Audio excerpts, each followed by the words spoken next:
Hey everyone, welcome back to my channel. It's been 2 weeks since my last vlog, and honestly, the past few days have been a bit of a roller coaster. I have been super busy and I have even felt a little down because my vlogs haven't been getting the views I was hoping for. But you know what? That's life. You can't give up. It's all about pushing through, staying focused, and continuing to hustle. So today we have got 2 forensic medicine lectures back to back, but before my professor arrives, which you can see here has already arrived, I was planning to complete my journal meanwhile. Let's get through the lecture.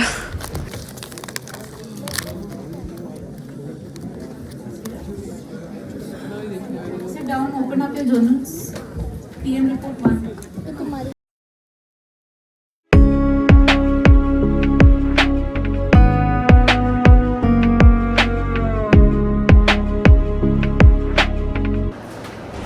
So I'm finally back from my END postings. It's 12:30 p.m. right now, and let me tell you, some days we wrap up before noon, while other days we barely even get a chance to sit down and have a peaceful lunch. So today is one of those lucky days when my postings got over before 12:30.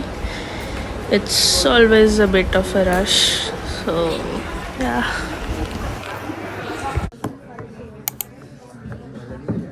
Good morning. Today's topic is epistaxis. So, what is epistaxis? हाय सो आज मेरा ENT का posting था अच्छा गया। उसमें हमें मतलब actually ENT के पोस्टिंग में हमें इंस्ट्रूमेंट्स पूछते हैं जो सर्जरीज में यूज़ होता है, एक्सरेज पूछते हैं एंड ऑडियोग्राम्स होते हैं वो पूछते हैं, प्योर टोन ऑडियोमेट्री हमें मतलब डायग्नोस करना होता है, वो कर्व्स वगैरह एंड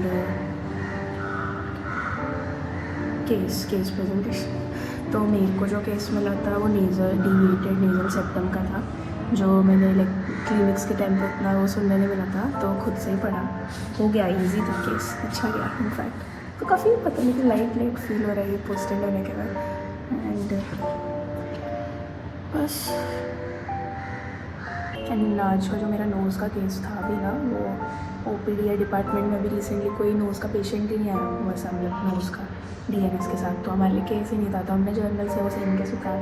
तो हाइपोथेटिकल पेशेंट वो जर्नल में केस लिखा हुआ है 4-5 साल पहले, जो भी हमारे सीनियर ने, एंड वो केस उठाया। फिर उसके बाद वही पूरा बोला कि बेसिकली उस पेशेंट को डिविएटेड नेजल सेप्टम थी with nasal spur, bony spur, ठीक है। तो उसकी वजह से उसको नेजल ऑब्स्ट्रक्शन हो रहा था एंड देन उसी की वजह से उसको रिपीटेड इन्फेक्शंस हो रहे थे, क्योंकि अच्छे से नेजल जो म्यूकस ड्रेनेज था वो ढंग से हो नहीं पा रहा था। एंड वो compensatory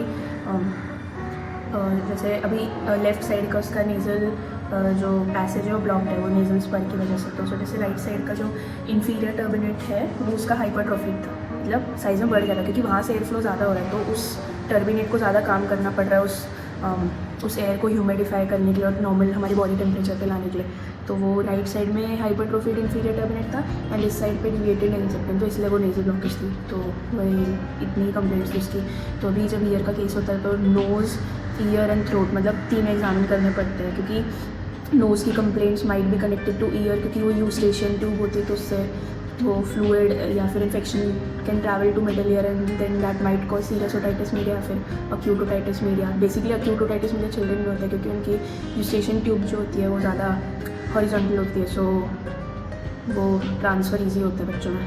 and that's the reason जो मुझे रिसेंटली पता चला कि इसीलिए हम बच्चे को कभी भी खाना या दूध, जैसे न्यूबॉर्न्स अंटिल 6 मंथ्स, हम उसको कभी भी स्ट्रेट सुपाइन पोजीशन में नहीं लेटाते, थोड़ा रिकम्बेंट पोजीशन या फिर स्लाइटली टिल्टेड पोजीशन में हम उसे रखते हैं, जिससे उसका खाया हुआ खाना ट्यूब में ना ट्रैवल करें। एंड इसलिए बच्चों में बर्पिंग इम्पॉर्टेंट होती है कि पैट देयर बैक एंड इससे बर्प है उनको। सो दैट्स द साइन कि उनका, क्योंकि उनका लोअर ईसोफेजियल स्फिंक्टर भी इतना स्ट्रॉन्ग नहीं होता है, सो इसलिए। और आज तो कुछ और खास हुआ नहीं। आज का मेरा फेवरेट लेक्चर ऑप्स का इनका था, कि उसमें मैम ने बहुत अच्छा पढ़ाया। पहली बात तो टॉपिक था placental and cord abnormalities like umbilical cord short है, लॉन्ग है, उससे बच्चे में क्या कॉम्प्लिकेशन आ सकते हैं, मदर में क्या कॉम्प्लिकेशन आ सकते हैं, प्लेसेंटा का पोजीशन क्या है, प्लेसेंटा का साइज़ का है, जहाँ पे प्लेसेंटा पे कहाँ पे अम्बिलिकल कॉर्ड जाके कनेक्ट हो रही है, is it in the centre और is it in the periphery and बाकी सब चीज़ें हैं। तो एक जो मेरे को काफ़ी इंटरेस्टिंग जो सिनारियो लगा वो ये था कि इफ़ बेसिकली इन्फेंट के साइड का जो प्लेसेंटा होता है that is covered with the Korean layers, ठीक है, एमनियोटिक लेयर से कवर्ड होता है। सो अगर वो लेयर्स उस साइड पे नहीं है, सो अम्बिलिकल कॉर्ड की कुछ जो पार्ट है वो वेसल जो उसके अंदर है वो बेयर है, मतलब किसी लेयर से कवर्ड नहीं है, so they might get attach to जो पूरा एमनियोटिक कैविटी होती है उसकी जो मेम्ब्रेन है उस पर अटैच हो सकते हैं। एंड डिलीवरी के टाइम पे, लेबर के टाइम पे when the membranes rupture those vessels might get rupture, तो उससे भाई फीटल हेमरेज हो सकता है। मैंने कभी सोचा नहीं था कि ऐसा कभी हो भी सकता है। एंड या और उसका फर्टिलिटी मॉर्टेलिटी रेट भी ज़्यादा है 60%। लाइक जैसे तुम्हें लगा सेंस हुआ कि ऐसा कुछ वेसल्स रप्चर हुई है, तुम्हें इमीडिएटली उस पेशेंट को सी सेक्शन में लेना पड़ेगा, नहीं तो the mother might lose the baby, we might lose the baby. 60% is the mortality rate, मतलब 10 बच्चों में से ऐसे केसेस में 6 बच्चे डोंट सर्वाइव। वो इंटरेस्टिंग केस था बट इट्स क्वाइट रेयर, सब में नहीं होता। तो ओके ठीक है। करना पड़ेगा।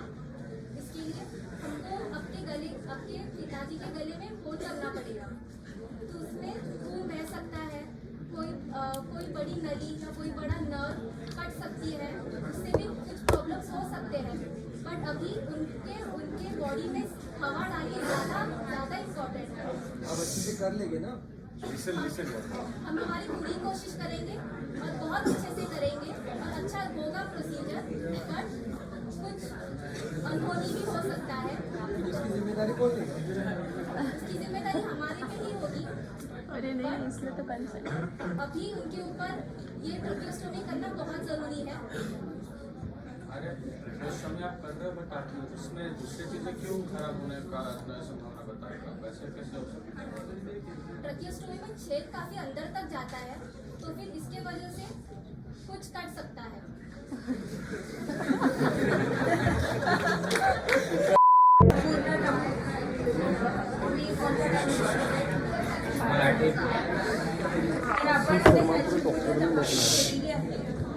ह्याला जे सारखं घशात दुखतं किंवा सारखी सर्दी होते, त्याचं कारण म्हणजे आपल्या घशात एक छोटासा अवयव असतो ज्याला आपण टॉन्सिल म्हणतो.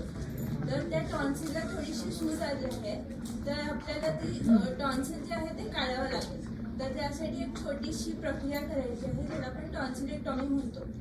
तर ही काही एवढी मोठी प्रोसिजर नाही आहे, थोडाच वेळ लागतोय. तर मग आपण जायचं का पुढे? गोळ्या औषधांनी गोळ्या औषधांनी ते बरा नाही आता सर्जरी करावीच लागेल असं काही आहे का?